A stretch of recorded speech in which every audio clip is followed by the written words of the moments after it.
नमस्कार, मैं साक्षी। स्वागत है आपका हमारे चैनल पर। महाराष्ट्र में बड़े सियासी खेला की अटकलों के बीच राज्य के पूर्व मुख्यमंत्री अशोक चौहान ने अब उद्धव ठाकरे को सरकार में शामिल होने का न्योता दिया है। बीजेपी के राज्यसभा सांसद अशोक चौहान ने कहा कि उद्धव ठाकरे आए तो अच्छा होगा।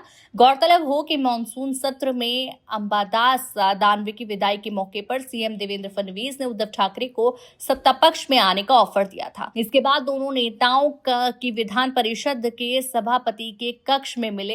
इससे सियासी पारा चढ़ गया था। ये सिलसिला यहीं पर नहीं रुका था। फडणवीस और आदित्य ठाकरे की एक होटल में भी मुलाकात हुई थी। इसके बाद ये कहा जा रहा था कि शिवसेना, यूबीडी और बीजेपी फिर से करीब आने वाले हैं। जब चौहान ने उद्धव ठाकरे को सरकार में आने का निमंत्रण देकर खलबली मचवा दी है। अशोक चौहान ने लोकसभा चुनावों से पहले कांग्रेस छोड़ी थी। इसके बाद वो बीजेपी में शामिल हो गए थे। पूर्व सीएम और बीजेपी नेता अशोक चौहान ने भी उद्धव को सीधा प्रस्ताव दिया है। उन्होंने कहा कि अगर उद्धव ठाकरे आए तो अच्छा होगा। चौहान ने कहा कि राजनीति में दोस्त रातों रात दुश्मन बन जाते हैं और दुश्मन रातों रात दोस्त। चौहान ने के बयान ने उन अटकलों को हवा दे दी है जिनमें यह कहा जा रहा है कि क्या उद्धव और फडणवीस फिर साथ आएंगे। ये सब ऐसे वक्त पर हो रहा है जब शिवसेना, यूबीडी और मनसे के साथ मिलकर स्थानीय निकाय चुनाव लड़ने की संभावना व्यक्त की जा रही है। शनिवार को सीएम फडणवीस और आदित्य ठाकरे के एक ही होटल में देखे जाने पर भी काफी चर्चा हुई थी। तब दोनों दलों ने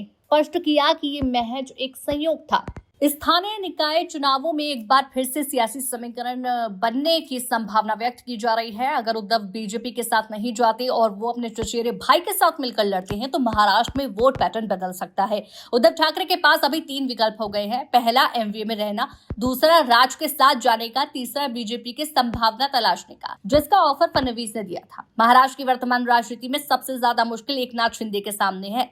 उनके कई मंत्री विवादों में घिरे हैं। हालांकि मणिकराव कोकाटे के रमी वीडियो प्रकरण से फिलहाल शिंदे के मंत्री की चर्चा कम हो गई है।